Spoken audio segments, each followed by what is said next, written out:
including youth empowerment, youth participation and youth safety. And both of them will no doubt make excellent contributions to the work of the administration.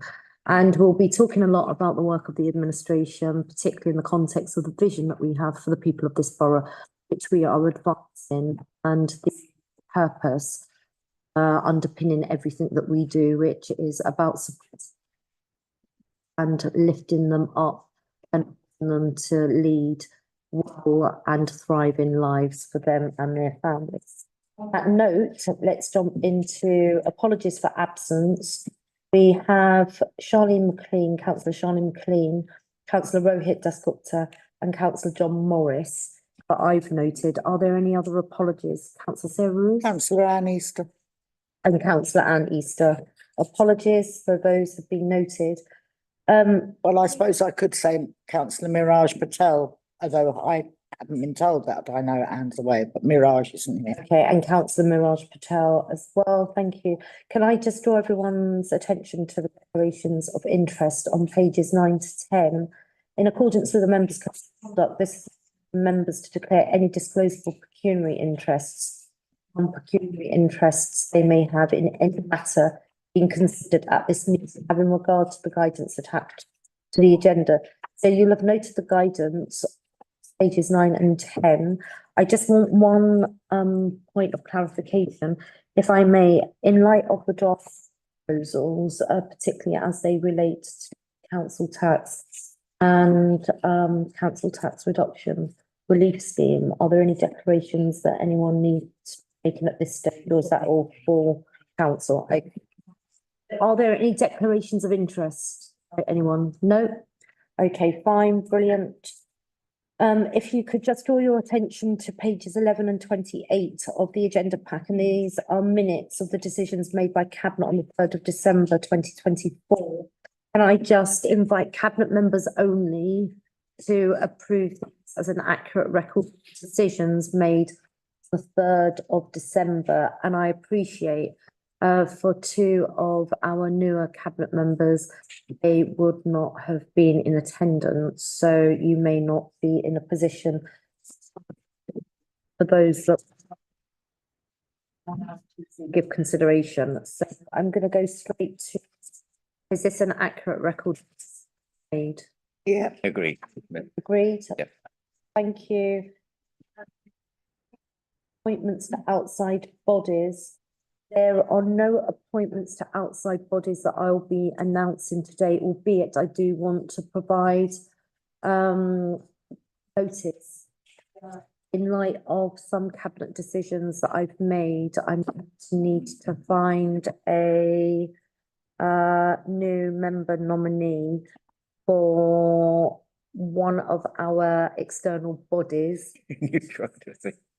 And also there is the West Ham Ecclesiastical Church body, and it's chaired by Councillor Shaban Mohammed, who I passed over chairing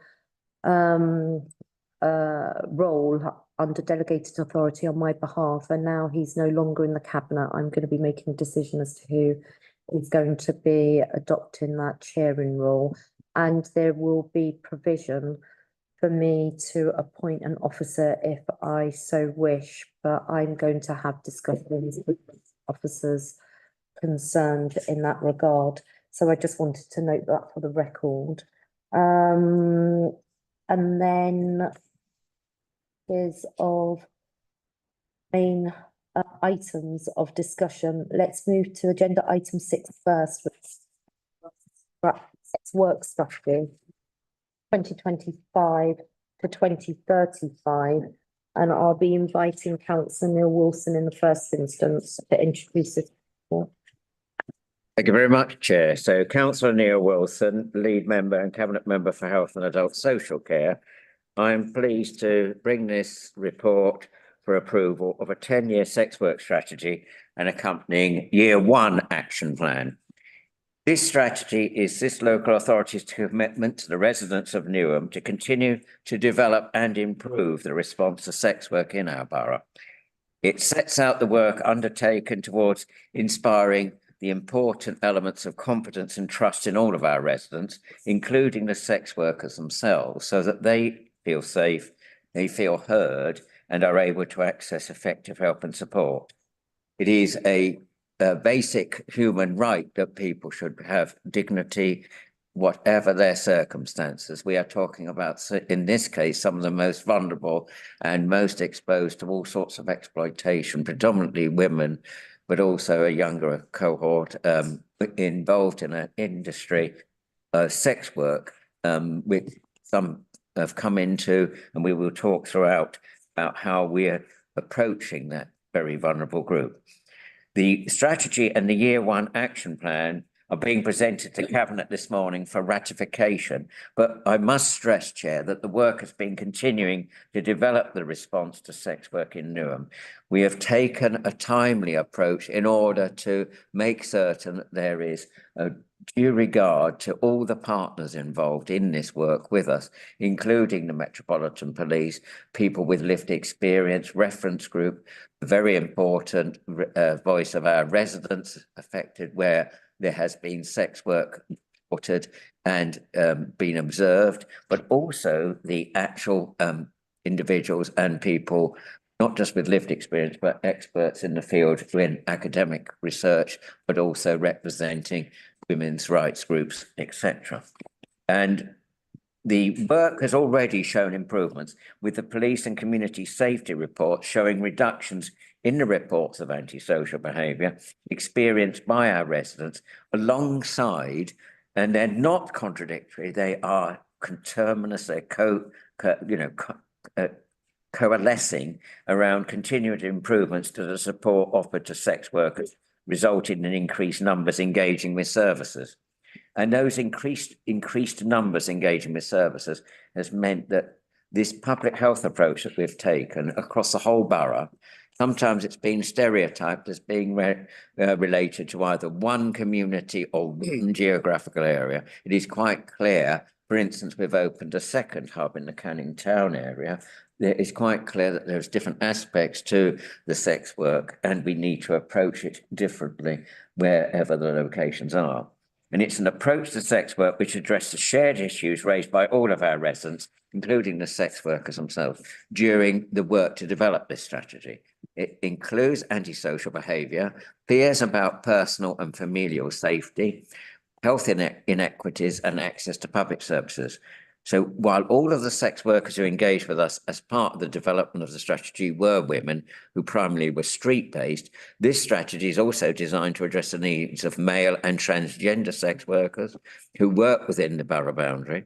And it's quite clear that we should make this regardless of gender issues, and to continue to explore the impacts of premises and online-based sex work. I take the comparison, Chair, with the online gambling position we're trying to adopt through other community safety experiences there. And the international evidence review has supported this, that the more we can actually deal with the current landscape, this is a 10-year strategy. We need it to be forward-facing. It will be likely to increase, not decrease, the element of the online industry. So the one council's approach has been taken, with the participation of officers from across the local authority being involved in the development strategy, with oversight from key cabinet members, from obviously myself and my colleague, Deputy Councillor Mumtaz Khan, but also Community Safety and Crime, Councillor Emma Verdi, and Children's Services, Councillor Ruiz, and we had the assistance also of Councillor Miraj Patel. It builds on our existing work, which has taken place in this borough and was formulated in partnership with multiple organisations involved in a systemic approach to sex work. The strategy and action plan were also developed in partnership with residents and people with lived experience, and through a trauma-informed engagement approach. It's important to stress that a lot of the people who were interviewed in safe spaces, they needed obviously support. We're dealing with some really difficult issues for women to open up about, and there are also often children involved. They've had adverse childhood experiences, the sex workers themselves. There are drug and alcohol addiction issues, or there is, but certainly very temporary and very intermittent housing for very often of these women. So the strategy was also developed in partnership with those residents and the people with lived experience. And the 7 priorities have been set within the strategy. They've been developed in line with feedback from all of our partners, the people with lived experience and of engagement. The priorities are of associated outcomes and targets, and the action plan is for the first year is being populated and has been further developed even since the report has been published. This is a live document. The action plan is not to be seen as some sort of, oh, we've done it. It's under a constant review. And it's going to be reported on quarterly with residents involved in holding us to account for their achievement. We've already made a commitment, myself and Councillor Verdi, to continue the work of resident engagement at the right level. And so the order on page 429 is about community safety and cohesion, because we can only do this in response, but also in coordination with our residents to ensure community safety and cohesion. To develop a community and physical infrastructure to increase the safety. The working together approach, which has been amply demonstrated by, I would say, a very ambitious change from in the light of the Metropolitan Police, breaking down barriers.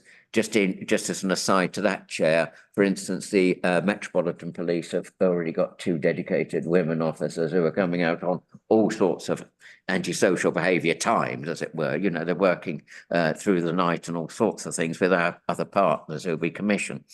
The specialist services and support for sex workers, I've already highlighted some of those, but also the childhood parenting and the care system. So often people have been had not just adverse childhood experiences, but obviously they have their children in care, and obviously the building inclusion. And in addition to all of that, the strategy and action plan will also include 5 council-wide high-level outcomes, which will be monitored and reported quarterly to us in relation to crime and antisocial behaviour, perceptions of safety on estates. And it's that perception of safety that's always difficult to measure. It's not anything that Community Safety Division or the Met can actually ascertain, but we would rely on our frontline councillors in different wards to actually give us that feedback, not just at resident engagement activity, but through their casework. And it's on the perception of safety on estates, and we've already had visits to estates on the part of both the residents and sex workers. We'll be looking at the number of sex workers engaging with support services and the impact of that. So we've got an action plan here, which will be reviewed and updated on an annual basis in response to changing needs. The review cycle will involve cabinet members and multi-agency partners. We cannot do this on our own. And it's very important that reviewing progress with residents and experience and experts by experience is maintained. We've had good relationships with all of our partners on this, and it is interesting that the strategy will be published, including in an accessible and visually appealing, easy read version for residents and professionals.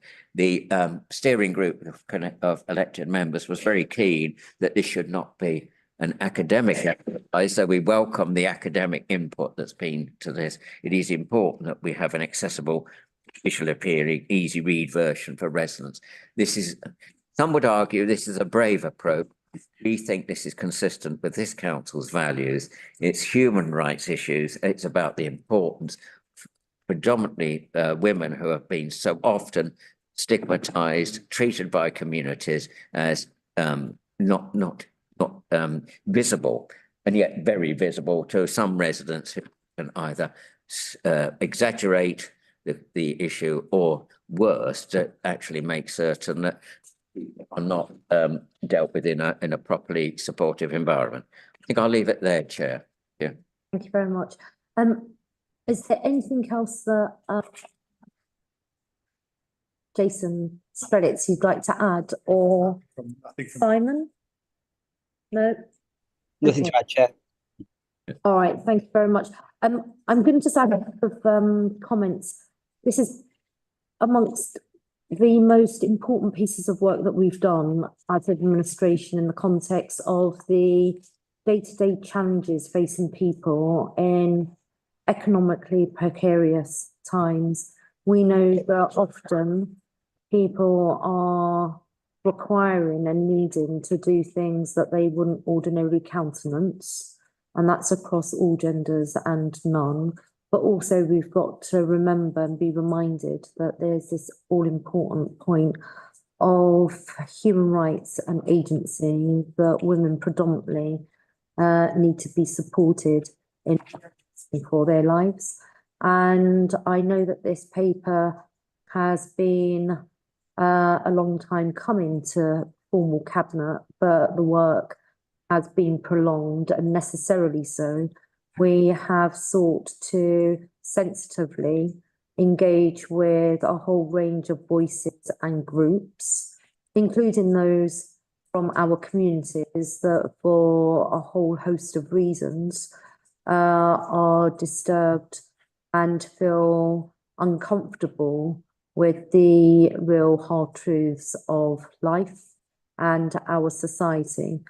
We've got to ensure that those individuals that engage in sex work in our neighbourhoods, on our streets, indeed even online, are protected. And we also have got to ensure that our residents feel that we take their safety and the environments in which they live with their families seriously as well. And I think that we've achieved a very good balance, and I want to commend the work of officers. Simon Reed is online, and I know that he has been tasked with a high challenge area of work by the administration, but he's really raised bar in his diligence and deft handling of sensitive issues that we are needing to face. I know that there have been concerns on part of some of the important stakeholder groups, particularly those that advocate for women that operate in this space, of the actions of the police and some of the hostility that those engaged in this line of work have had to face by the institutions that are there to support them in line with our commitment to equality and human rights. And that's something that I want to commend them for being brave and having courage, engaging with us as a local authority, given the deep and extensive levels of mistrust. I think the way in which we've approached this has been noticed by a range of important partners, including the GLA and the Met Police and MOPAC. And I wanted to commend Councillor Armour-Verde on that front, alongside Sean McDermott, who is our Director of Community, in getting people to pause and think deeply about our duties and obligations across all of our community residents living in these neighbourhoods, the individuals that pursue this as a necessary means to survive, but also being really clear about those individuals that procure by purchase these services, and how that is being conducted on our streets, in front of, our activities as we go about in our day-to-day lives. I know it's caused a lot of concern, but I'm very hopeful that in the context of Newham, a borough made of so many wonderful communities and a range of diverse voices and perspectives, there's one thing that is a hard truth. We have a borough where people look out for each other and care. And I say that in the context of a meeting that I had in the autumn last year with residents on one of our estates, and they have been having to deal with the impact of sex work in their estate on a day-to-day, week-to-week basis. And it is unpleasant and it's not healthy. It's not right. The families, particularly those families with kids, are having to deal with the consequences of this activity. And I say that in all neutrality and with no prejudice, how the insecurity that these individuals that engage in sex work face, particularly predominantly women, the degree of sympathy and empathy that was displayed in that room in an audience of some 50 residents was palpable, and it was really touching. And they thanked the council for the sensitivity in which we are approaching these very serious issues. And we're approaching this with a public health lens, as we do across a lot of things that we do, and with an eye to early intervention and supporting people to live more financially secure lives, regardless of what they choose to in a country where liberty and freedoms are important, as are human rights. So I just wanted to say thank you to you, Neil, Mumtaz. I know, Sarah, you've been involved, Councillor Amaverdi, but also all of the officers, Jason and Simon especially. Thank you very much. I'm going to open up to questions. I've got Councillor Madeline Pontin, Councillor John Whitworth and Councillor Sarah Ruiz. Madeline Sally-Pontin, Deputy Cabinet Member for Education and Councillor for Foxgate South. I want to reiterate the Mayor's thanks. I was also in that meeting with the Mayor and was truly humbled by our residents' group response in that meeting to their most vulnerable fellow residents' situations that they sometimes find themselves in, which leads to sex working within Newham.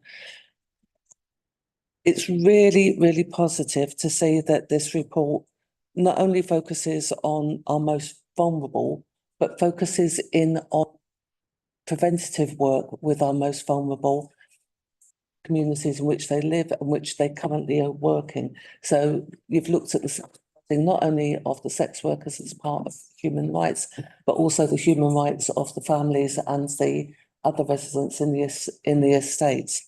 And I think that's a really groundbreaking, a really amazing effort that our four council leads and the many officers that have supported them and the partner organisation. So thank you so much for that. Our colleagues have mentioned the cross-generational first childhood experiences and trauma that are affecting the sex workers and also their children and wider families. And I think that's fantastic. That's being recognised and the whole thing's being seen through the public health lens. What I wanted to ask, an actual question, is within the focus of preventative work, how is it that you've managed to rise the engagement of sex workers with the supportive bodies so that that can be considered? Okay, thank you very much. Do I take a range or? Let's just answer it. Yeah, okay. So there's been several, it is highlighted in the report that we had engagement online, but also in person. We had, as a series of cabinet leads, engagement with the relevant ward councillors. We've also gone and we've spoken to obviously those with lived experience in safe conditions. We had experts leading that in terms of support, because obviously it's trauma informed. You need people who are experienced in that regard to actually incur the trust and to maintain that trust and support. So that engagement is continuing because there's a reference group which is volunteered to actually make certain that they're continually engaged in this review of the action plan. So it is not something certainly done to residents or to sex workers. It's with them. And I think we need to stress that from the outcome. Just to highlight what you said, Madeline, there about we're exploring the balance between an enforcement and support approach to sex work, but also key priority 4 is breaking down barriers, which is a holistic approach that acknowledges poverty and economic inequality integral elements of sex work, at the same time as having a communication strategy on the same section in partnership with sex workers and residents to develop an effective communications strategy that reflects that trauma-informed approach through the use of language which is appropriate and supportive, as I've said. And we are creating a new web page with information about accessing support, safe for those who are engaged in this activity, but also about how residents can feed into a process. It's certainly part of what community safety and health and adult social care are really exercised on. We want to get this right, but we cannot get it right in this very difficult environment if the women themselves, predominantly women, feel vulnerable and are not actually participating in that. And it's a them and us situation. It's got to be a coalition. Yeah, okay. I've got Councillor John Whitworth. Yeah, Councillor John Whitworth, Cabinet Member for Ecology and Climate Emergency. I'd like to add my commendation for this very comprehensive strategy, resulting from a long period of multi-agency work. And my question really follows on actually from Councillor Solly Thompson's question and Councillor Wilson's response, particularly perhaps regards to the way services interact with sex workers to help those who show a desire perhaps to exit this work. What sort of support is available in regard, considering the reasons that lead them enter this work in the first place? Yeah, I'd like to bring in, if that's all right, Chair, Fiona or Daniel on the exiting approach, because we have to be careful we're not judgmental in the whole of where we're saying that people should exit, and people exit, like people come in at various stages due to various factors. I just want to, before, if that's okay, passing over to officers, say that we're exploring on page 478 of the bundle, the balance between an enforcement and support approach throughout, which involves obviously many agencies as possible. The women who are dedicated police officers engaging and confident there, but also adults, health and social care commission services and substance misuse services. So people can exit, but they have to have a support package, and it's about, it may be drug dependency, it may be all other factors. But is it all right to bring in Fiona on the exiting one? Of course. Hello, thank you for the question. It's a really important one. I think that there's two things to kind of add to what Councillor Wilson just said. Part of what the evidence base showed us was very clearly that establishing that our goal for the service is for people to exit is a major factor in them not engaging with the service, because frankly, that feels like too much. If you can't afford food, if you haven't got a secure roof over your head, if you are going through procedures around your children being taken away from you, if you have mental health problems or substance misuse problems, those are the things, those are your priorities at that point in time in terms of getting some of those things kind of fixed as far as we can. Our approach, Councillor Wilson mentioned that we have hubs. Part of the approach in hubs to kind of support the sex workers to trust us and to engage with us so we can begin to do some of that work is to offer them simple things like somewhere to wash their clothes, wash themselves, have a shower, have something hot to drink, have something hot to eat, access kind of basic advice and information about things like benefits or whatever else. There's a definite element of trust building to all of that. What we're trying to do, and we are successfully doing, so for example, all of the hubs are in the premises of the substance misuse service. So there are staff from that service there to begin that engagement with people around if they do have substance misuse problems. We have had some great joint work with our mental health trust in that they have a crisis cafe, and they now have some specific sessions for sex workers to go in and ask for advice around their mental health. So it's a bit like we need to bring the support to the sex workers. We cannot expect them, as we would not expect any other vulnerable group of people, to run around various different kinds of services or centres to kind of get their needs met. And we have to start with their priorities for their needs.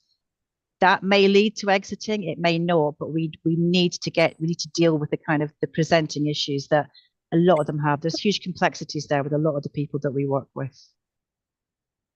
Yeah. Yeah. Okay, thank you very much. And then Councillor Sarah Lewis. Yeah, Councillor Sarah, Statutory Deputy Mayor, Cabinet Member for Environment, Sustainable Transport, Children's Services and Education. So it's for the first time for quite a long time, I felt that this had been a one council approach to this issue. So I would say I think we've all learnt a lot, including our partners. Mhm. And I think if I look at how the police's attitude at the beginning to what it is today, I think it's been a real road travelled on that.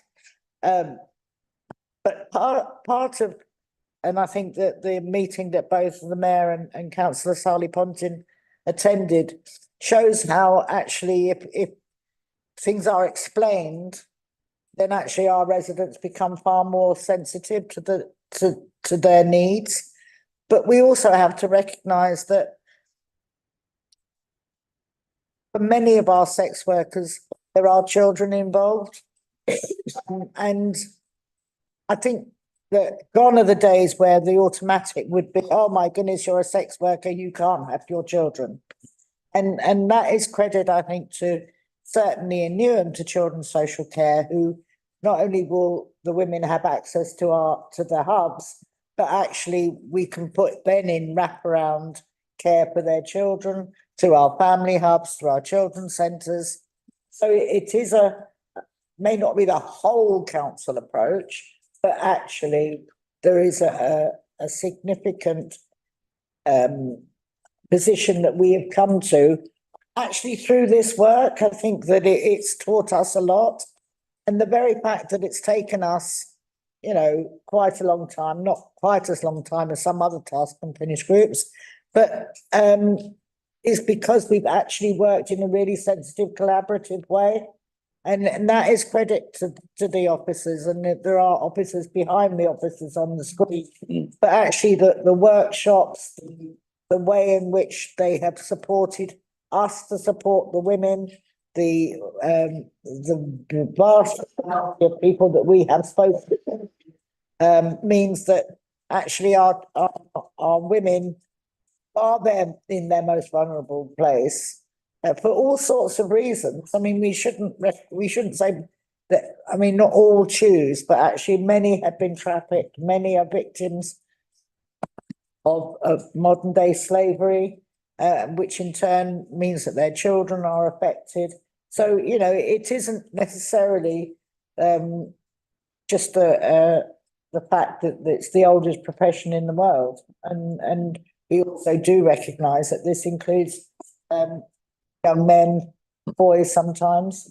We shouldn't shy of actually accepting that this isn't just women.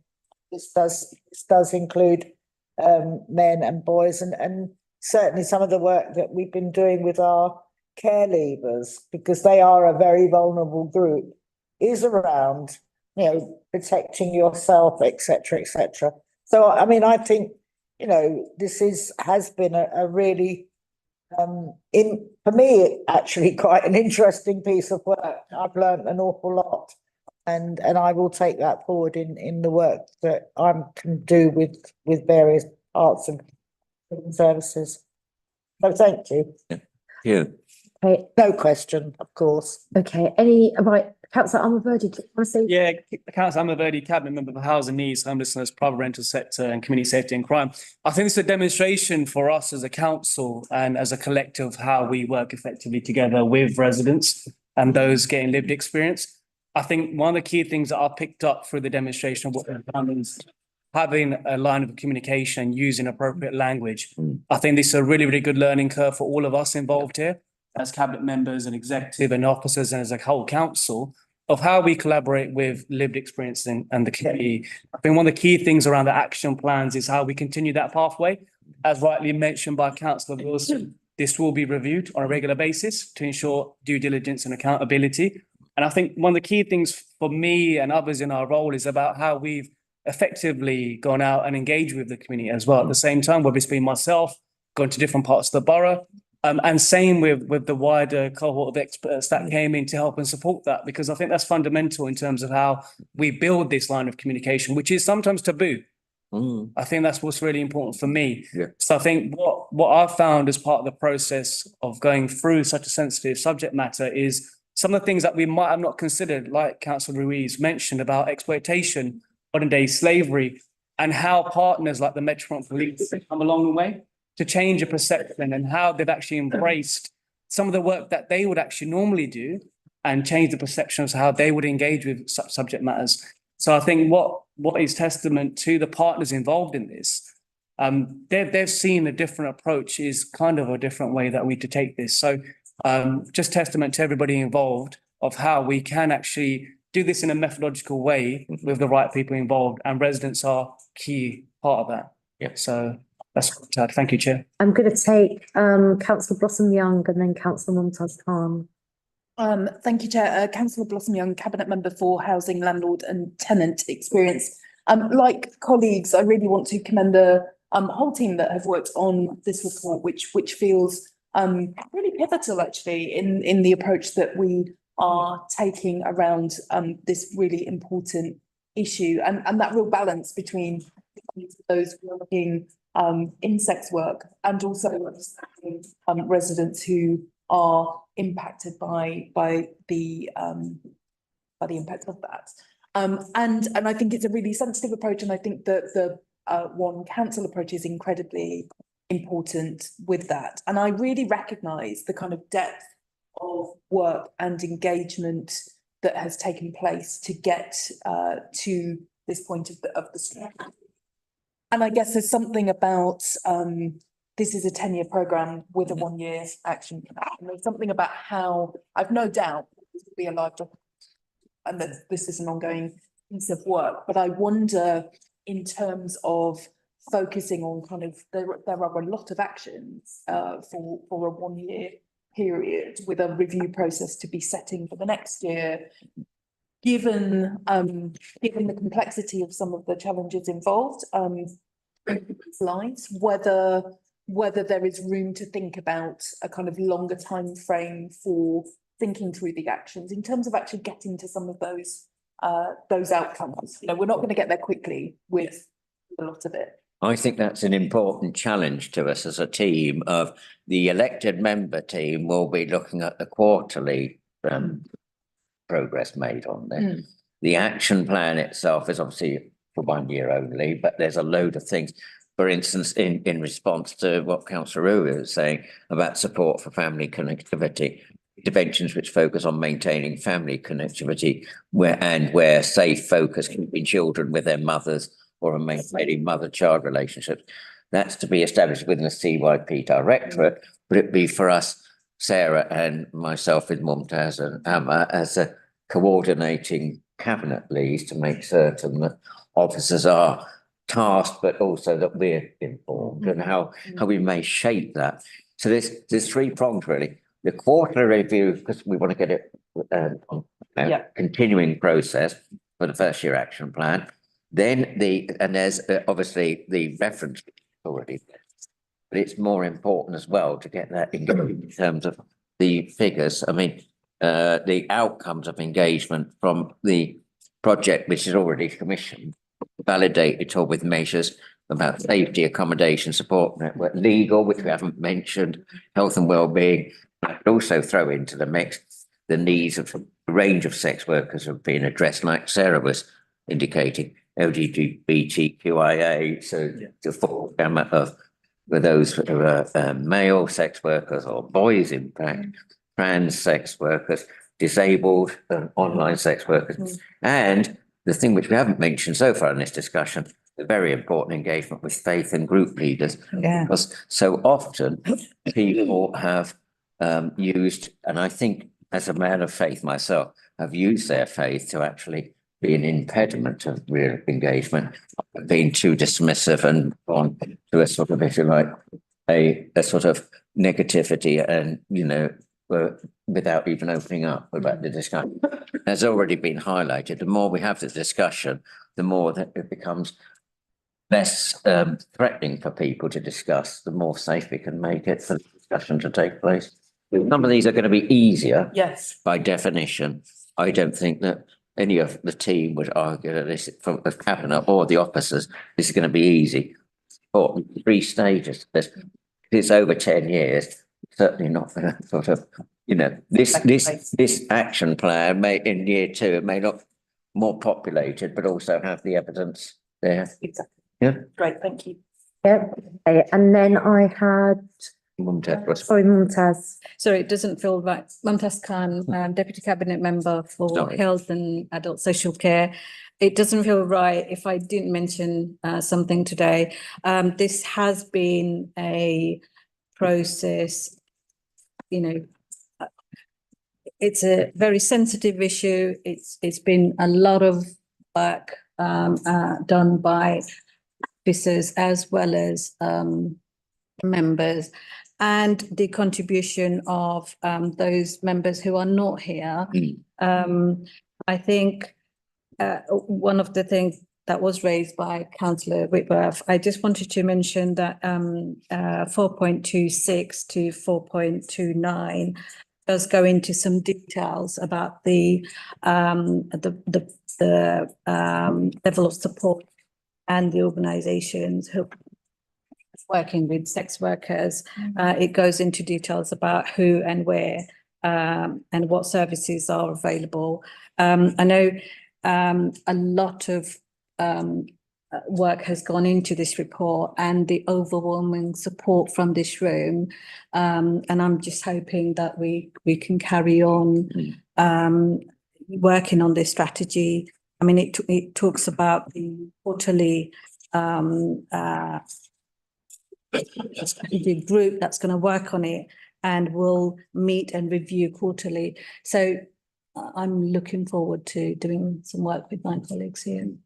Great, thank you very much. Madeline, one question. I was going to say that I've really noticed the difference in the approach for the police. So thank you to colleagues and the officers concerned for their in-depth work with the community policing as well as specialist groups. I've had the privilege to go out on night time with the police and with council officers, and have really been impressed with the way in which they approach users of services to help discourage them and move them on, and start to actually give out the appropriate notices to those who are encouraging the trade, the sex work trade, by using it, as well as their the way in which they work closely with residents to keep them and their families and their estates safe and clean and free of antisocial behaviour, and the sex workers themselves to ensure that they're safeguarded. So thank you for all of your work with that. Okay, thank you very much. Right, so colleagues, I'm going to draw this to a conclusion. If you could kindly go to your recommendations, page 428. For the reasons set out in the report and its appendices, Cabinet is recommended to agree. 3.1, so that the council adopts the new sex work strategy 2025 to 2025 and a new sex work strategy action plan and their content, noting that the final versions will be enhanced into accessible and visually appealing documents for residents and professionals. 3.2, approve the use of 5 high-level outcomes which will be used to measure the effectiveness of the strategy and action plan on a quarterly basis. And those are crime, antisocial behaviour, perceptions of safety on estates, numbers of sex workers engaging with the Alyssa project and other service areas, and outcomes of engagement with the Alyssa project across a validated tool with measures taken at commencement, during, at the end, and at the end of engagement. Cabinet members only, is that agreed? Agreed. Thank you very much. Right, now we're going to be moving on to the main focus of today's cabinet, and that is the paper December 2024 finance review draft budget proposals for 2025-26. Now, I know that there's quite a lot that we're going to be discussing. I'm going to request that we do it in this order. Firstly, I'm going to be inviting legal advice and an update that all cabinet members especially need to be alert to. And then I will be inviting Councillor Zulfikar Ali in his role as cabinet member for finance and resources to introduce the report. I will then be turning to our section 151 officer Conrad Hall and Deputy Andrew Ward to provide any additional comments, and then I will be opening up to questions and I'll take them two at a time, and then we will conclude the debate and then move to the vote on the basis of the recommendations. So before we start most of that, over to you. Thank you, Mayor. Members, I just wanted to address a point of clarification in relation to the restriction on voting, where a member has 2 months or more arrears in council tax, and members will know that that applies at 4 council meetings, but the provisions do also extend to meetings of the executive where any resolution or recommendation might affect the making of such a calculation. So it's just to bring that to members' attention and advise if a member does feel that they're in that situation, that they refrain from voting on the council tax calculations today. Okay, fine. Thank you very much. So please bear that in mind when I get to the vote. Now, Zulfikar, do you want to come and sit in that shaded part? That's why we're all battled around this. I'll end up just looking at his Thank you. Okay, over to you. Right, thank you, Chair, Councillors of Karali, Cabinet Lead for Finance Resources. Chair, first of all, I would like to thank the Mayor, Cabinet, my executive colleagues, and indeed our corporate management team and council staff for their hard work in bringing forward proposals for draft budget for 25-26. And this is indeed a result of a tremendous amount of effort and time and challenging each other, which brought about the proposals which are contained in this report. I would also like to say at the outset that this council and administration is committed to do its best to deliver quality services for our residents who deserve respect, dignity, and quality of services from us. The draft budget for 25-26 proposals reflect the intent of the Mayor and the Cabinet to prioritize local investment, early intervention, and preventative models of service delivery at a time when we must demand efficiency, value for money, and transformational improvements to ensure that every penny and pound we spend for the benefit of our residents is spent wisely. As we all know, Chair, the situation we face in coming years is exceptionally challenging and unprecedented. Pressures we face are not of our own making. And I must say, we're not alone in the crisis that we are facing. The situation that we and the rest of the country is facing now is, as a result, we all know that, is of a disastrous Tory mismanagement of the economy, inability of Tory government to serve and support residents and communities at the hardest times. We have faced high interest rates, high inflation, rising homelessness, and funding cuts during the last 14 years. This has resulted in almost loss of over a quarter of our base budget. Our base budget is £395 million. If you look at the cost of homelessness and PAs, it's substantially a lot more than. So the government has failed to address social care reforms. You may remember Theresa May standing on the footstep of number 10 Downing Street, making a promise that I will sort out the social care reform. Here we are. The fair funding formula is long outstanding commitment of any government, and that hasn't been addressed. And now the latest, the homelessness crisis. These are all the challenges. However, I am pleased to say that there is a ray of hope on the horizon. The new Labour government has only been in post just over 5 months, and it is encouraging to see that they recognize the difficult situations councils are facing, and they have promised to address the core issues they face. And we welcome the new government's seriousness in supporting local authorities, and they have demonstrated this to some extent by initially bringing forward the local government financial settlement, which was published well before the Tory used to publish this. It used to be literally a day before Christmas. And they've also promised that in future, they'll be looking at multi-year funding approach from next year. This is what local government association, London authorities, we've all been asking for, because this helps us to plan our MTFS far better. Simply cannot plan ahead for just 1 year funding base, especially when relying on 2/3 of the funding from the central government. So they've also, you've all seen that, they want to address poverty issues. They want to build 1.5 million homes. And these are the policies and actions that will no doubt help. Colleagues, you will note that this is a draft budget, and the government, even though has published local government financial settlement, which was provisional in December, will produce a final local government financial settlement in mid-February, and this will be part of our final budget proposal when we go to the cabinet again and then the full council. As I said earlier, we are facing serious challenges. Homelessness is having the worst impact in Neum. We're facing unprecedented situation with nearly 37,000 residents on our homelessness list. Out of those, there are 7,000 who are currently being accommodated through temporary accommodation and nightly accommodation, which is the cost we are having to face. We have the greatest impact in England. There are nearly 50 new cases coming through our doors on a monthly basis. We're having to accommodate these people to meet our statutory duties, and of course also to provide them a roof over their head, as they deserve respect and dignity.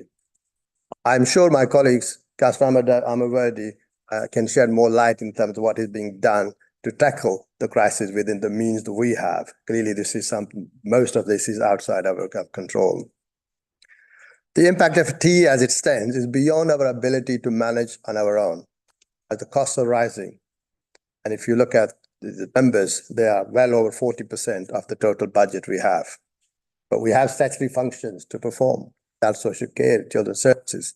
2/3 of our budget is already going towards those two critical services. And the demands and pressures are rising because of the failures of previous government. So we do have many challenges. But this report provides substantial details in terms of the draft budget for next year and indeed MTFS. I stress this is draft. The figures are forecast. Figures change, as things do change on a regular basis, because there are internal and external factors which influence those assumptions. But I'm pleased to say that our officers have been extremely good in terms of their intelligence, their professionalism, and their forecast has generally been pretty good. You note that in August, we reported an MTFS gap of 175 million, of which 106 million was TA costs. And now, this gap has been reduced to 157 million in the current budget forecast, of which again 106 million is the TA forecast. And there is 84 million of that budget forecast. The gap is projected for 25-26 financial year. So having gone through those calculations and forecasts vigorously and through very challenging process, you have also identified 79 million pounds of savings. So this is not an easy task, very painful process at all levels, including independent scrutiny to identify those savings. There were other services that we did look at, as the report indicates, but we decided not to take those at this point in time, because those were mostly the universal environmental services type, which are very critical in terms of keeping our borough nice and clean and environmentally friendly. In the MTFS proposal, the saving proposal reduced the projected gap to 51 million in 25-26 and 77 million in 27-28 financial year. A further 6 million could be found if we agree to increase the council tax by 10% rather than 4.99%, which is assumed as part of the local government financial settlement. The government expects us to increase it by that amount. If it agrees, this will mean that for 25-26 financial year, the budget currently stands at 46 million gap. If we agree. Colleagues, you will note that this is still less than the forecast increase in cost of temporary accommodation, which is 52 million. So despite what we could do, simply isn't enough to bridge the gap. As such, like many other authorities, we have gone to the government to seek approval for exceptional financial support. This is to enable us to dispose of our assets, to raise capital receipts, which can be used to bridge the gap. We do have substantial asset base, and we are confident if the government allows us to do that, we can sell those in a timely manner to bridge the gap. By no means, the report says clearly, this is a sustainable financial strategy. This will only get us through for next 2 to 3 years, and the problem will continue to remain unless the government delivers its commitment to support local authorities. You will note in the report that had we not had the TA challenges, it's a very crucial point, in fact. If we did not have the TA challenge, our MTF position over the next 3 years would have been in surplus rather than deficit, which clearly demonstrates that we are managing our resources robustly, exceptionally well. We are faced with a challenge that is beyond our means. And if that was not the case, then we would have been in a far better position than we are today. And that's the fact that is part of our EFS application. And this is why we think that our application is robust and is likely to succeed, but clearly we're waiting for the outcome. So that application is still with the government. Some initial indications seem positive, but I will leave that to Conrad and Abby to comment later on if they wish. But as I said earlier, it is a robustness of the application should enable us to be successful, because we can easily demonstrate that we've looked at everything we have, and we have done everything we could have done in order to find savings, efficiencies, and services reduction where possible, sensibly. And that's what we've done. As part of the budget setting process, we have undertaken engagement with residents, councillors, and other stakeholders. There's general support of the financial difficulties the council faces due to homelessness and pressures in adult social care and children and young people services, and the difficult choices the council has to make at this time. Okay, council tax now. As I said earlier, the local government financial settlement already assumes that we will increase that by 4.99%. Our application to the government for the EFS is proposing a further increase of 5%, i.e. a total increase of 10%. And just for the benefit of the audience listening, every 1% of council tax raises roughly £1 million. If we look at the comparison of our council tax with other London authorities, we are currently the 6th lowest council tax authority. For example, for Band D property in Newham, our council tax is £1,252.94. And this compares to a London average for a similar Band D property of £1,456.05. This shows that we are 16% lower. Based on that, if the government did allow us to increase the council tax to 10%, our assessment is that we will still remain amongst the lowest quartile in London, and our position may change from 6th to the 7th. That is the current estimate that we have. In terms of the impact, got details in the report, a 5% increase in Band B will be £1.20 per week. And if we were approved to go to 10%, that impact will be £2.41 per week. I'm sure we can see how people spend pounds in cigarettes and cups of coffees, etc. But this is clearly, there are people who have difficulties. And we recognize the poverty level in our borough and the needs of our residents. So we consulted our residents, and that process is still ongoing. Initially, the proposal was to reduce this from 90% to 70%. But this draft budget proposes that we take up that to 80%. So those who are eligible for the council tax reduction scheme will get, if approved, 80% reduction in their council tax. And currently, there are around 18,000 people who benefit from the existing scheme.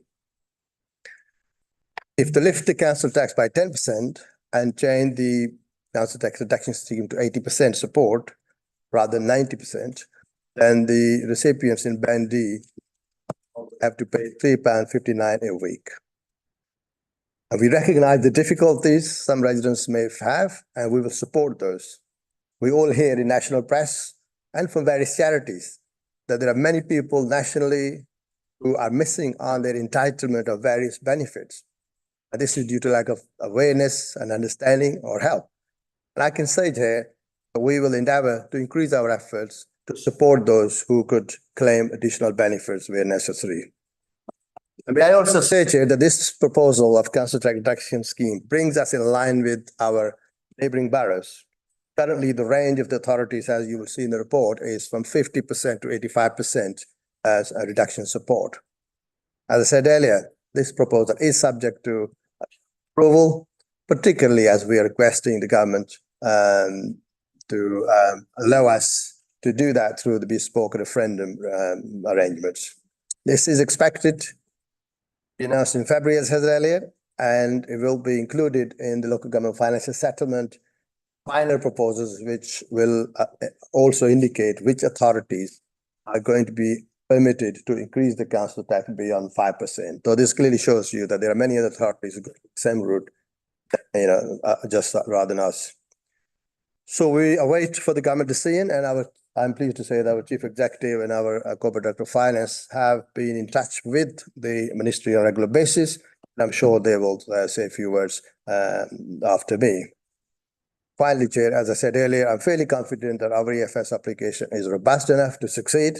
However, in the unlikely situation where the government does not approve this or approves it in part only, we will have to take urgent and serious drastic action to look at further savings. However, acknowledging the scale of savings that will be required and the needs of our residents, it would be exceptionally challenging for us to do that. Having said that, we're not standing still. Work will continue, including lobbying the government until the final budget is approved. And obviously that is dependent on EFS successful application. And finally, I must stress that this is a draft budget. And we still have an engagement process which is ongoing. We still have internal scrutiny process to go through. And the outcome of EFS, as I said earlier, will then be able to get the final budget to the cabinet in February and before the council on 27th of February. So with those comments here, I commend the recommendation in this report to the mayor and the cabinet, because this is a demonstration of our ongoing commitment to build a fairer new and resilience in tough times. Thank you, Chair. Thank you very much. Okay, colleagues, I'm going to just come to some of the cabinet members to invite them to highlight any key elements as it may relate to their portfolio areas as approach. There's a lot of detail in the reports. So who would like to? Oh, I'll go first. I'll get it out of the way. I mean, thank you, Topic. So I think you ought to thank the and officers, because it's been probably the most stressful 4 to 5 months that we've had, because none of the decisions that we are having to make are easy. We are not a council that has loads of slack money hanging around. We're already down to the bare bones. Children's social care takes up a large percentage of the budget, probably quite rightly so. They are really important children in our borough.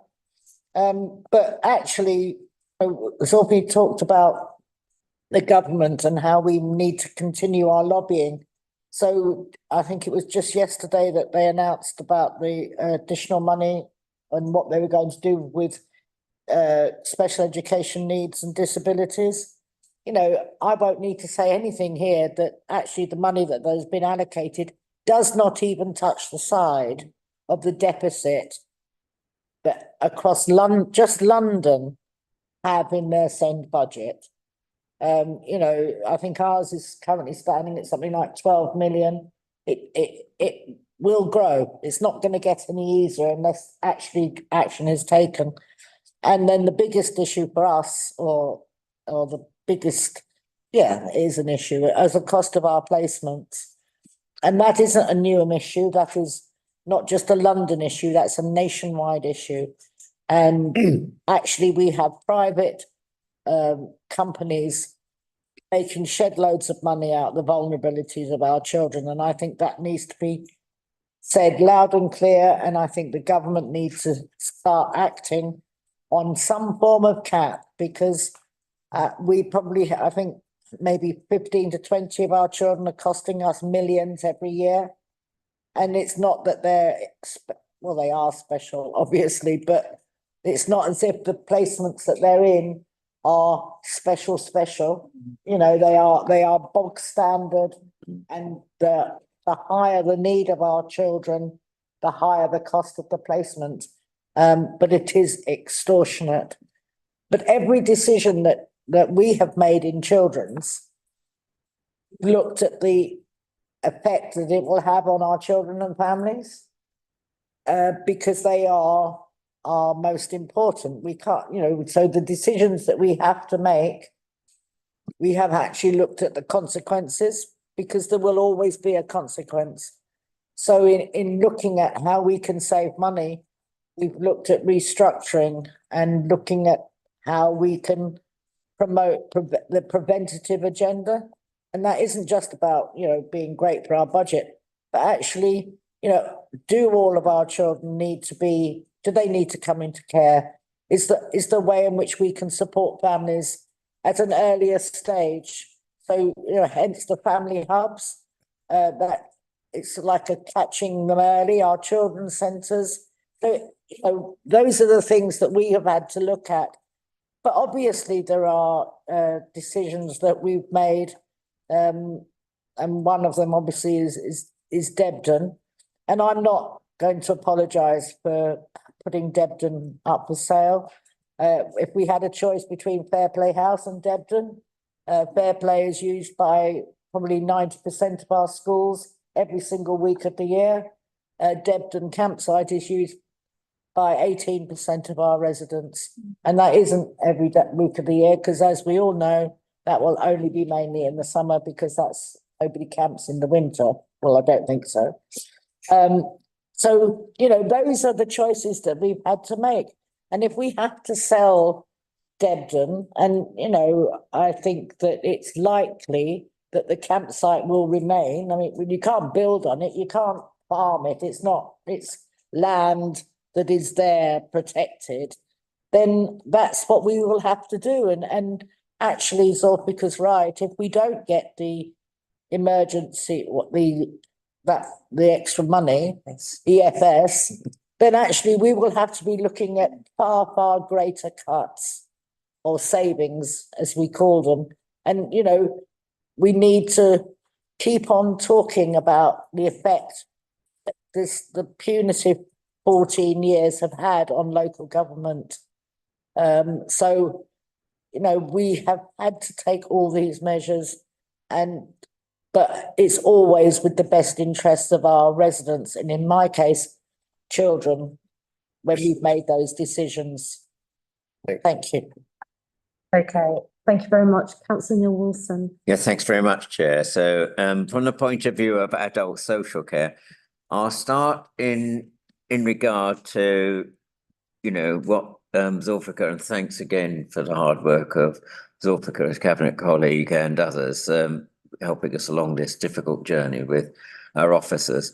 On page 46, it says that the updated medium-term financial strategy, I'm sorry, I need to say it out in full, I get the letters muddled up otherwise, but there's been 3 million for additional inflationary pressures in adult social care with provider costs, because just the same as Sarah's already alluded to, we are working with companies on a private basis, they're private institutions, that we've got provider costs in the market expected to increase due to two factors: the national insurance rise and a 5.3% increase in the London living wage. Now, our ideology in this council is that we're supporting London living wages throughout. The issue is, as highlighted on the table across on page 48, is that the inflation just on adult social care ASC modelling in line with a 5.3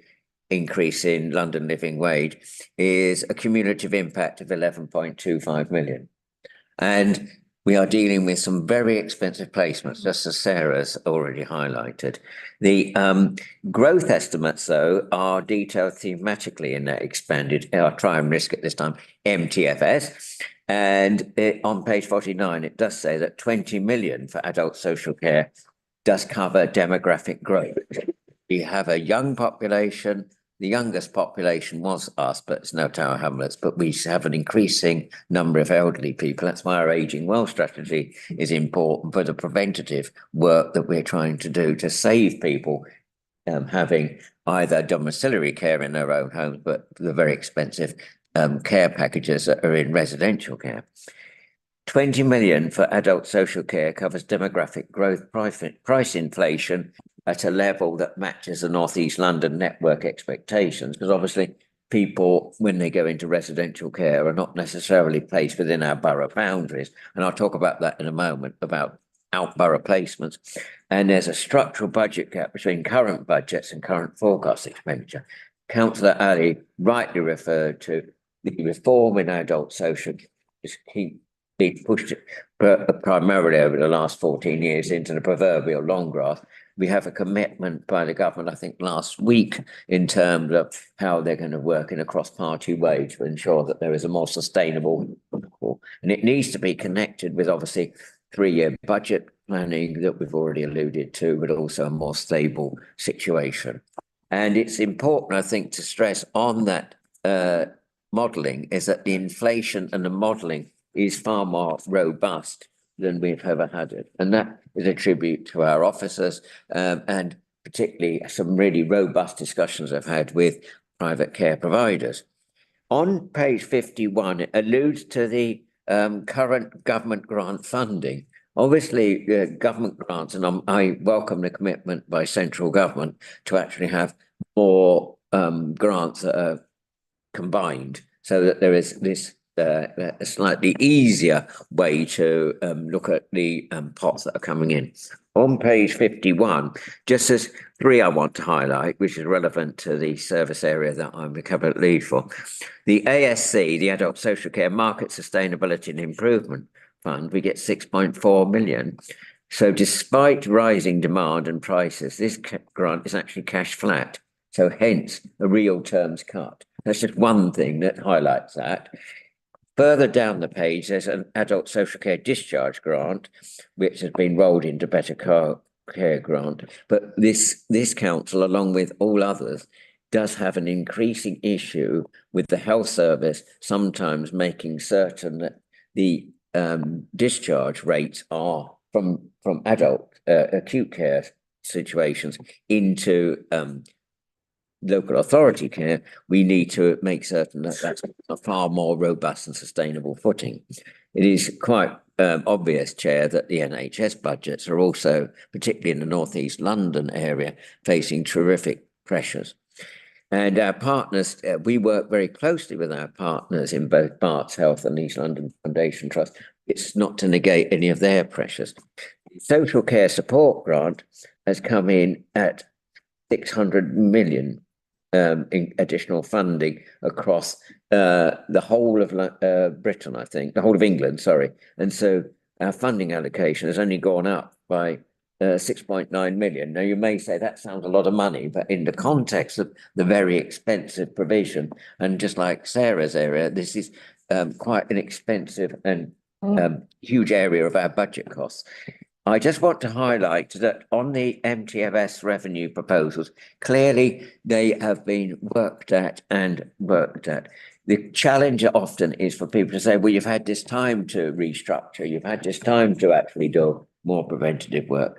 We've had revised figures on the use of reprofiling of the Better Care Fund. That is highlighted under A16.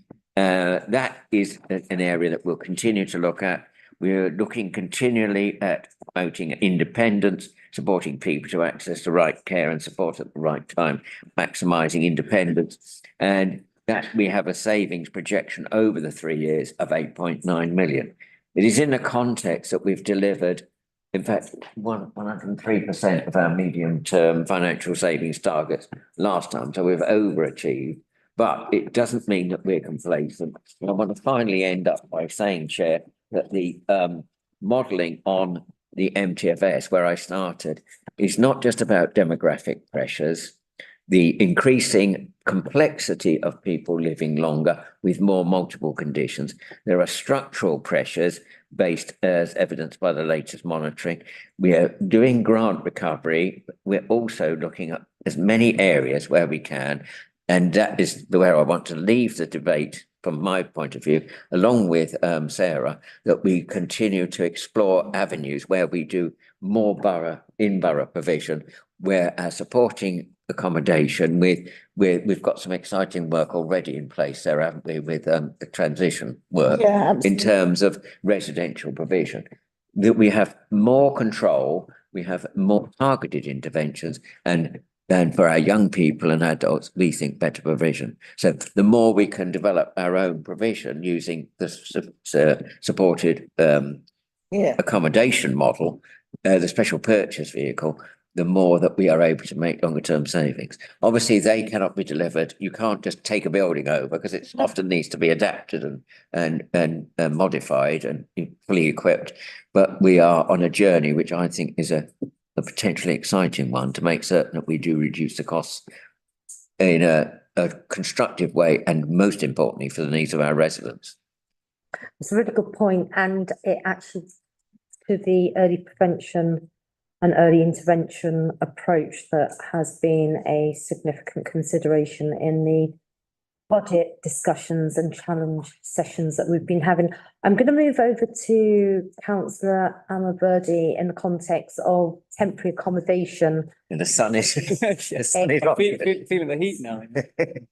Council presenting us with the financial challenge that we face. And once I've done that, I'm then going to go to Conrad Hall and also his deputy Andrew, so that we can get some additional officer views, and then I'll revert back to other cabinet members.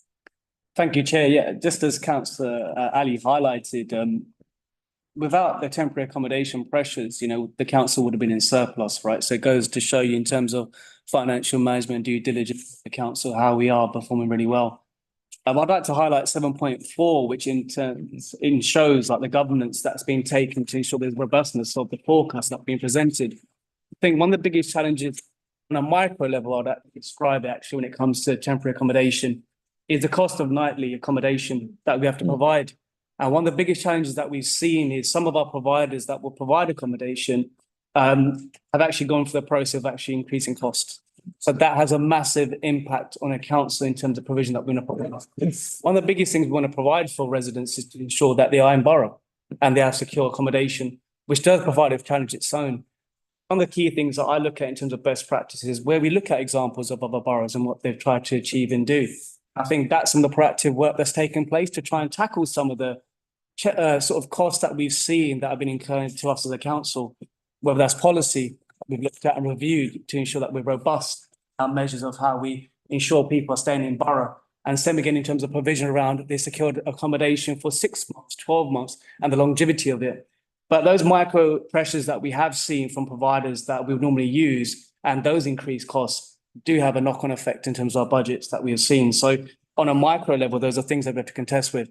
Macro level, you look at the housing crisis on a larger scale in terms of supply that we have tried to see. So you've seen the government's commit to actually build, which is a key thing that we need to see as well at the same time. And same as on a local level in terms of us and our provision to kind of build to support the temporary accommodation crisis. I think one of the other things we have to contest with is obviously the sector at Section 21s as well, which obviously attributes to the increase in obviously people in terms of TA cases that we are seeing. So it's another factor that we have to consider. So some of the considerations we have to consider at this moment in time is external pressures of private rental sector that incur costs as well for us. I think one of the things that we have to ensure as a council and as a collective and as administrations that we're collectively working the preventative pathways as well. One of the biggest things that we see is, which we picked up and identified, is single people. A number of single people that are in temporary accommodation and how long they've been there. Right. And one of the key things working closely with adults and health is the pathways that we create to ensure that people are not in this consistent path of temporary accommodation for a long time. I'm really positive to see some of the pilot work that's being demonstrated. Same way we look at community land trusts and small sites as another option. 90-minute process as well, how we try and ensure we still provide secure accommodation for people, but some of the provision that we don't have. And honestly and candidly, in terms of where we are, where we can't provide the means within Newham, which I know many residents in Newham do want and need based on the amenities that we have, family connections and so forth. The challenges that we have in terms of supply, which has a massive impact on us as a council. Just in terms of December getting into the actions in terms of what I've seen recently, one of the key things I've looked at in terms of temporary accommodation is that secured accommodation for 6 to 12 months and long term to bring down these costs. But just as Councillor Ali highlighted, these are one of the biggest pressures that we probably see, not just unique to us as Newham, but to other local authorities. I think what's really important as we are seeing other local conversations that I have and other colleagues are having is how other councils now, the foresight to look at their temporary accommodation, what needs to be done. So that's just one of the sort of key things we have to highlight in terms of how the due diligence as a council we are put into place to ensure that the governance, foresights and forecasts are robust. And the modelling on this is in Appendix F for people to view and see. And just ensure the proactive work that we're putting in terms of policy, action, pathways, prevention is. So that's what I'd like to highlight, Chair. Thank you. Thank you very much. Okay, I'm now going to be moving to Brad, Andrew. So we've heard from the principal members, Finance and Resources, heard from the 3 cabinet members where there are excruciating costs that are placing significant demands and pressures on the council, leading to the budget position has been set out in the cabinet report, including as it relates to the MTFS 3-year period. And I now wanted to invite Conrad to just talk through that in part, and then we'll move over to Andrew. Thank you very much, Matt. My name is Conrad Hall. I'm the Council's Corporate Director of Resources and therefore the Statutory Chief Finance Officer for the authority. I should start, I think, by thanking the many people involved in bringing these proposals forward, from political colleagues who have worked on them, managers across the council, and indeed the finance department, ably led by Andrew. Some of what I say will include a degree of repetition. I think it's probably important to do so, to emphasise some of the key points in the report, but I will keep things as brief as I reasonably can. In particular, I wanted to highlight to you the financial section of the report. Of course, it's a budget report, it's all about finance, but paragraphs 15.1 to 15.60 bear careful attention, I would suggest. They include what is known as my draft section 25 statement. The legal requirement for that is set out in paragraphs 15.2 and 3. Just to be clear, for the benefit of those watching, the final version of that, this is of course the draft budget, things will change. The final version of that will consist of my formal advice just to Cabinet, but to all members of the Council at the Council meeting scheduled for the 27th of February. As has been set out and is well known, the financial situation is challenging. I would highlight for you in particular table 24, which appears at paragraph 15.23 of the report. The point's been made, but it bears emphasising. Looking over 3 years, and I'm rounding numbers a bit here for convenience, we need savings in the order of £150 million over 3 years. Excluding temporary accommodation, that figure would be more like £5 million, found considerably in excess of that. In other words, were it not the extraordinary housing pressures that manifest itself on our temporary accommodation budget, we would be able to manage and set a conventionally balanced budget. Now, of course, one must live in the real world. We can't just say that those pressures don't exist, but of course, the point is important to emphasise. I think it's also important to emphasise that the provisional local government finance settlement, which was announced just before Christmas and is detailed in the report, was clearly helpful to us. Table 8 at paragraph 7.11 sets out that we have received some £34 million more through that than we did on a like-for-like basis last year, perhaps a little bit more than 25% increase. There are some uncertainties in that. You'll see on the table the figure, for example, on national insurance compensation, we don't yet know for certain. And I must particularly highlight the homelessness prevention grant, where the headline figure, an increase of £6.6 million, looks very good. What that means is that as a share of the national total, our proportion has gone down. Essentially what has happened, although the funding has been allocated on deprivation, that has been done in such a way, sort of, if you like, regionally first. So more has been allocated to some other parts of the country, less to London, a small proportion to London. We have a greater proportion of that London funding, but once you crunch all the numbers through, despite being at the sharpest end of the temporary crisis, our grant for that has actually reduced as I emphasise that it's about future funding, that passages the way that may go. It's not entirely welcome or new. I think it is also worth making the point that some additional ring fencing has been introduced into that grant, the implications of which we don't quite know yet. But still, despite those qualifications, of course, a substantial increase in funding is helpful, but has been highlighted is nonetheless. And the report therefore sets out that we have approached the Ministry of Housing, Communities and Local Government for what is called their Exceptional Financial Support Scheme. I'm aware of at least 4 other London boroughs that have made similar approaches. I don't know the national figures, except I am certain, sure, that it will be greater than the 19. So Newham is not alone in that, and I emphasise again that we have not done so because of the mismanagement that has a small number of councils across the combination funding and demand pressures that we face. Our application to the ministry is in 2 parts. So firstly, capital receipts, on which I just want to be clear. Those are our assets to use as we choose. We are not asking for permission to sell them. We do not need permission to sell them. They are our assets to use as we choose. What we are asking for is flexibility to use the receipts of a day-to-day expenditure rather than to either reduce borrowing or finance future capital expenditure. Now, for the avoidance of doubt, I would highlight paragraph 15.27. I'll read it out because it's very short. Quote, this is not a sustainable strategy. There is nothing in this report that suggests that this is an approach that can continue to work year on year on year on year. And I will return to that matter, but it's important. The second part of our application, as Councillor Ali and others have emphasised, is around council tax. Again, just to be slightly technical for the moment, the way the system works, so it's called a referendum limit, the standard level for which is 5%. So in other words, if you want to increase your council more than 5%, you must first enable them.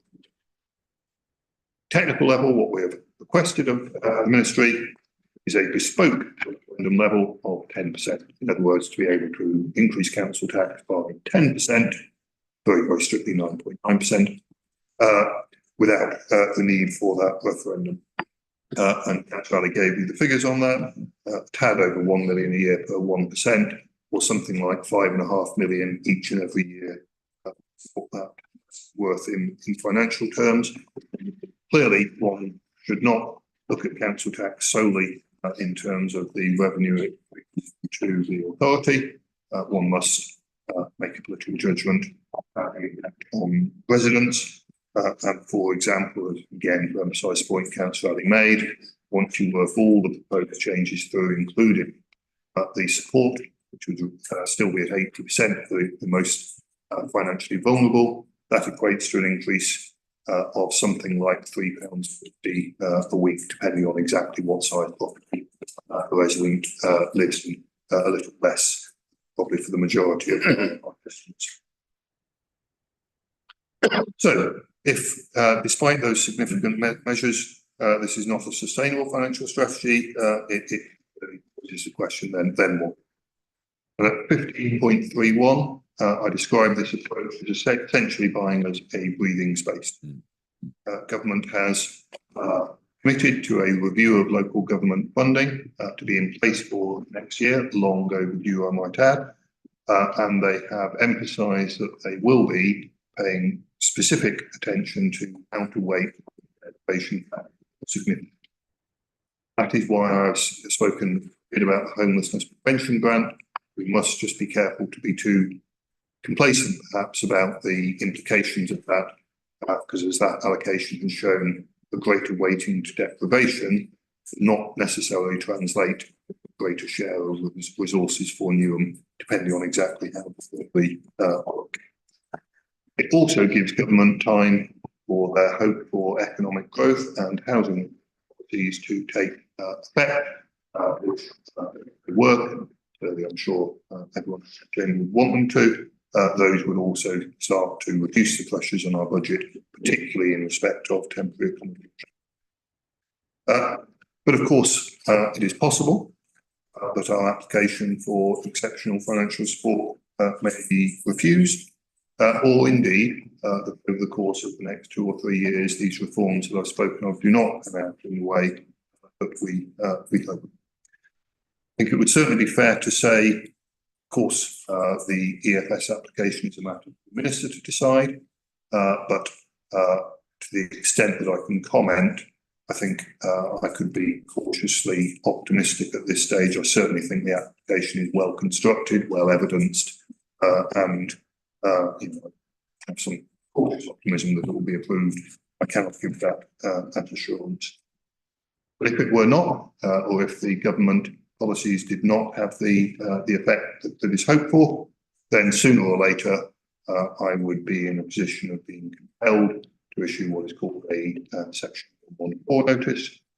Paragraphs 56 through to 15.3 of the report deal with that, and I would highlight again for you in particular paragraph 15.41.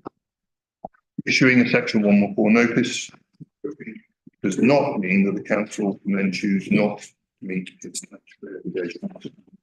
Not issuing such a notice would not mean that we choose not to meet our housing duties, social care duties, and the many other statutory obligations that so it would not be a solution to the problem. Urgent action. I would emphasise, and they're set out in appendices A and summarised in the report, that we have identified over 3 years savings of almost 80 million, very substantial sum. Nonetheless, paragraph 4.10 of the report sorts of things that if the application were not accepted, the council would do compensate and indeed implement. I won't read them out in the detail of the report there themselves, but those are the things that would have very significant on service delivery and more besides. And I think this points to what I think in fairness I can describe as a broken system of local government finance, and indeed I'm speaking at the LGA Finance Conference on this matter later today. There is always more that we could do. We should never lose sight of the fact that any organisation succeeds when it has the belief. There is always more that we can do in order to address the problems, but nonetheless, there is a fundamental impact level of funding available and the need for the government tackle that system will help just Newham, but the local government system as a whole, either to increase and distribute more reasonably funding that is available in order to meet those needs, or to contemplate, as has been suggested, difficult choices about what kind of level of provision we can need. Those are not questions for me to answer, but it is my responsibility to highlight that at the moment the system simply does not have funding in need, and that is not financially sustainable. Newham's approach, I'm satisfied is the most appropriate in the circumstances. I do not describe it as sustainable in the long run. That is a matter with Newham, but councils like us across the country. I will pause there if that's all right. Andrew, I think it would be appropriate to hear a little bit from him on some other aspects of the report, if that's all right. Andrew. Thank you. Thank you. So my name is Andrew Ward. I'm the Deputy Director of Finance.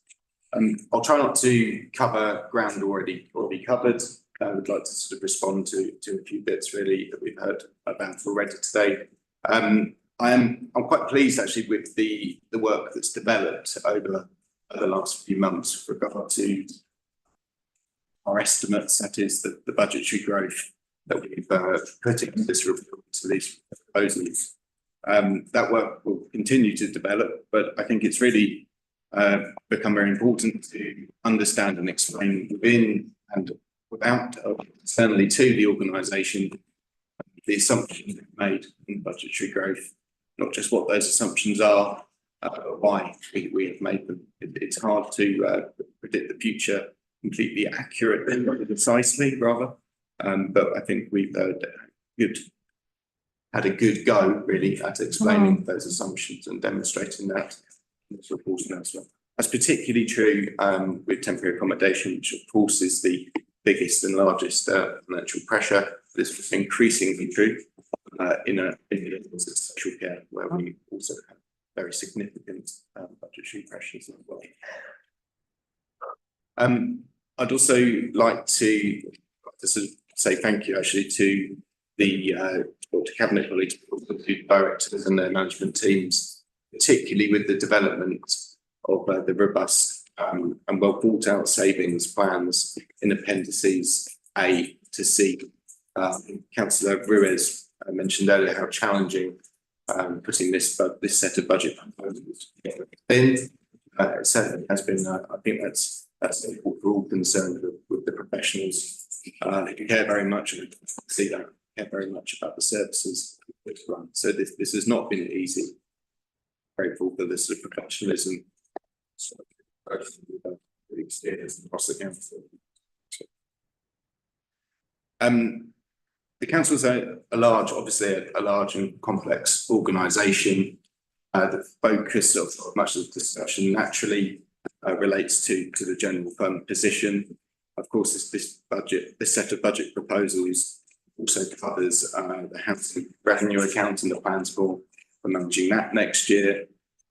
It outlines the plans managing the dedicated schools grant, which of course is done in cooperation and consultation with our colleagues who sit schools forum representing schools and academies across the borough. And we also cover the public health grant, a specific and widely bringing grant plans for using it. And the report also contains some limited but necessary additions to the capital programme as well. So just wanted to sort of highlight the addition to the report. Okay, thank you very much. Right, okay, so I'm going to come to any other cabinet member that wants to flag anything as it relates to their areas, and I'll come in with a few comments on some of those areas that we had considered but decided not to advance at the moment. Presently. Subject to EFS. Anyone? Yeah, go on. So obviously 1.2 million savings over the NTFS period had been agreed. You would have seen that 2.2 million was considered but not moved forward with.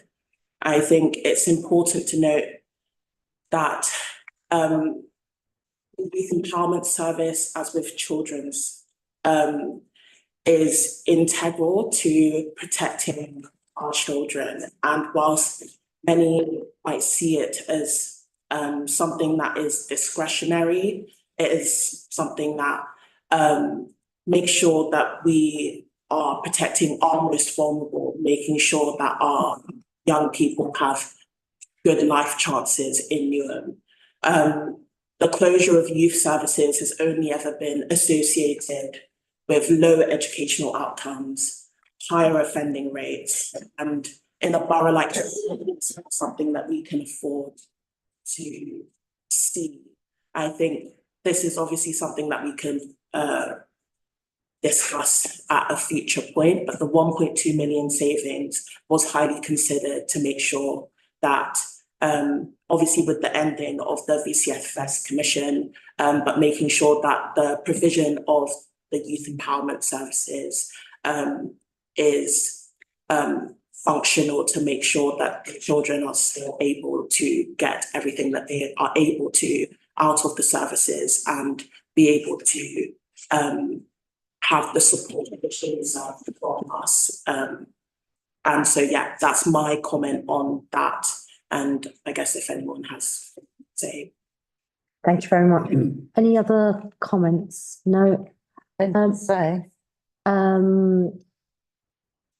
So questions? I've got a couple of comments to make. Look, you'll have heard a range of views, perspectives. It has been a really tough process. Wanted to similarly echo my thanks to all officers and the cabinet and deputy cabinet and commissioners involved in the varied and tough discussions we've had over recent months on the council tax position. It is likely that Newham, with the proposals that we've put forward, and if approved once we present a final budget 25-26, will remain the 7th lowest in London. And we have not been flagrant in our obligations and duties to serve our residents well, but also ensure that we protect and support those who are amongst the most vulnerable. Let's not forget that we have a mission and an intent and a purpose. That is to build a fairer Newham and to achieve outcomes we want to see for our people and for our communities. Newham is a in place, huge amount of investment coming in, houses being built, including houses being built, the council, millions and millions of pounds being invested in our council stock. We have a government that has made it clear its 10-year mission to reverse the damage that has been caused after 14 years of disastrous economic rule by the Conservative Party under their governments. We are going to need to be very alert to what impact that has had in our society, in our communities. Yes, where too many young people are being stabbed to death. Too many young people are slipping through the net. Too many young people consequently come to the radar or orbit of children's services, which is high cost. And actually, we need to be doing more very early on. Preventative approaches work. There is a body of evidence from amongst the world's leading experts, academics, policymakers know this stuff. It is mad and crazy not to be adopting preventative approaches. What that doesn't mean is we carry on doing things as normal in this council as we have done for 20 years plus. we change, and we have got to be willing to change our thinking about how stuff is done and remove our instinctive prejudice about what needs to be preserved, what needs to be protected. That does include statutory services and how we do statutory services, because actually high costs is a mark of failure of the system, failure of the way in which markets have been allowed to run riot.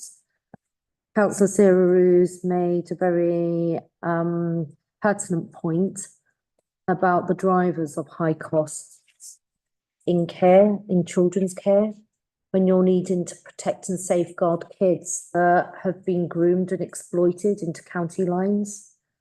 Can't even begin to imagine the pain right now that 50-year-old mother is going through. 14-year-old child was stabbed to death on a London bus. That's not dissimilar to the things that used to happen in this borough. Thankfully, less so. Our last murder was a young person, 16, in West Ham Park. Our youngest was 14, Canning Town. Meeting the parents of children that have been lost because of this scourge has to be a constant daily reminder as to why early intervention and preventative approaches are important and work. And we've got to make the case to government, to those precious actors in the system that pursue profit. These are pension investment companies that are basically creaming profit back of damage and harm. And we have a new government that wants to reverse all of that, and we will play our part. So there's a lot of detail in the papers. There are pro formas that set out rationality as to why things are being proposed. I think on Debden House, we need to articulate very loudly that 18% of those that visit Debden are from Newham, the vast majority are not. And yes, there will be questions asked, how can we let go and be prepared to let go of something beautiful and green and lovely and luscious for all of our residents to benefit from, but not all of our residents benefit from this. We have to make hard choices. Those choices will be tough, but let's not lose sight of our building a fairer Newham purpose and vision, particularly and especially such high precarious and economically challenging times. And our duty and our obligation is to support our residents as well as protect them, but support them to lift themselves up and to increase and improve their financial security, help develop their resilience and thrive. And that's across stages of life. Always placed a premium and a value on early years, early intervention, giving the best start in life to our kids, what we're going to then extract amongst the most difficult phase of a young person's life during their adolescence or teenage years. We're going to step back. We know the damage that causes. Look at the damage that we're still having to deal with because of the COVID-19 years. The scale of well-being issues presenting amongst our kids. Again, the exploitation that is rife, no longer at the scale that it used to be 6 years ago here in this borough, because we made a commitment and we're being intentional about our approach. And finally, as it relates to the council, the budget paper will also set out ways in which we will inject different ways of thinking about how we do stuff. We can still afford to continue wasting money at the council. Let's be really frank, money has been wasted. And we have got to preserve something so important, which is the trust that we have earned amongst our residents over 6 hard years. And we're going to need to work and ensure we maintain our commitment to our residents around excellent service delivery by the council. And that also means every single penny and pound is spent well. And we see and demonstrate and amplify the outcomes we are achieving.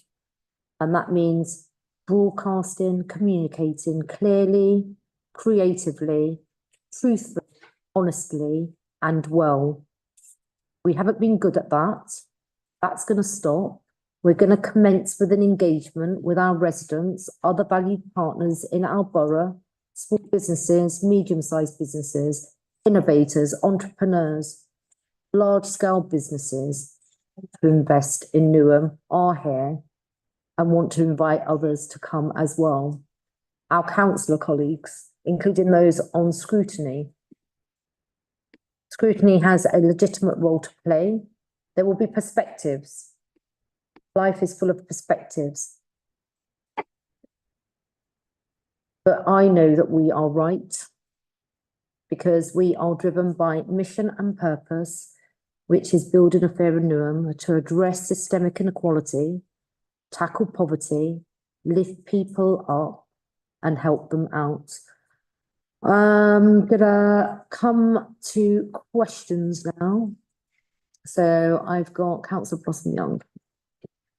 Thank you, Chair. I wanted to ask about the engagement process that we have gone through to date. It's referred to in the report, but particularly with council colleagues, with other stakeholders and particularly with residents, and also how this process at this draft stage will move forward. Thank you very much. And then I'm going to take Councillor. You want me to go now? Yeah, please. Thank you, Mayor. I think I'm very much for early intervention work, and I'm glad that you've mentioned a lot about steps into early intervention in housing. The question that I did have was about EFS application. Where are we with that? And whether we're able to talk about Plan B if the application. Okay. Yeah. I'll make a start and I'll get officers to come in. Yeah, engagement, Councillor Young, there is a section in the report which actually lists the whole report. We've had 6 sessions, I believe, with residents. Some of them are face-to-face, some of them are online. I think quite good participation cross-sectionally as well, and demographically. The sessions were pretty good, well held. There was very positive feedback in terms of the challenges. As I said in my introduction, residents do feel that we are in a difficult situation, and I think there's recognition that it is not something that we could have done. It's the national situation, and there is the support in that regard. So, yeah, but there's been a session with councillors as well, and clearly we've been through various scrutiny sessions as well, and there are more planned between now and in February. Anything else, Conrad? Or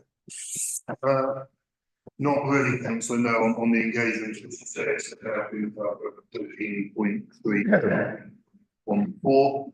Going forward, of course, there will be substantial engagement with the scrutiny function, who in turn will engage residents or other stakeholders safe and appropriate. In terms of exceptional financial support, that is something that will be determined ultimately by the Minister. I describe myself as cautiously optimistic about that, which I think is probably as much as I can say at this stage. If it's not accepted, then I would emphasise section in the report reference 4 that sets out and yes, the sorts of things we more, but they may not be enough to solve. Yeah, thank you. There is just a fundamental.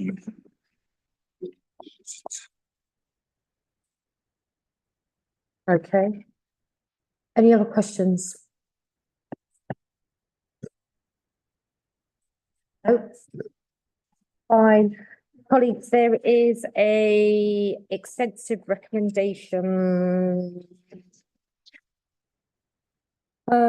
which I am not going to read out because it will probably take me an hour. Page 36. And I wanted to just draw your attention to recommendations covering page 36 all the way through to top of page 38. So that's section 2. And then from the first sentence, reasons set out in the report and its appendices, the Mayor and Cabinet are recommended. And then it goes from 2.1, sorry, all the way to 2.12. So ignore 8.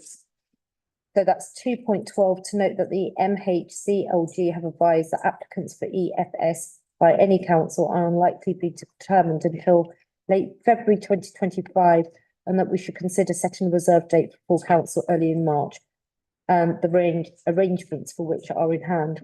So Cabinet members only, do we agree the recommendations as set out on big page number 37? Agreed, Chair. Agreed. All agreed? Agreed. Okay, fine. Thank you very much. Right, on that note, we are going to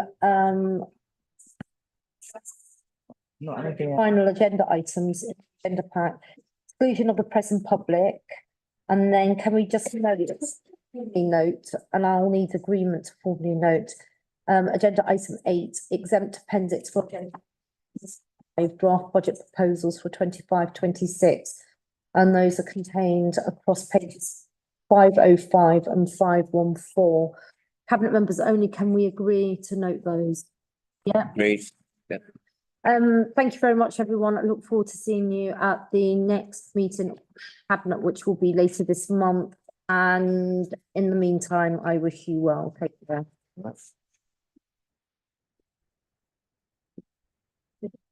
Yeah, sorry. Huh?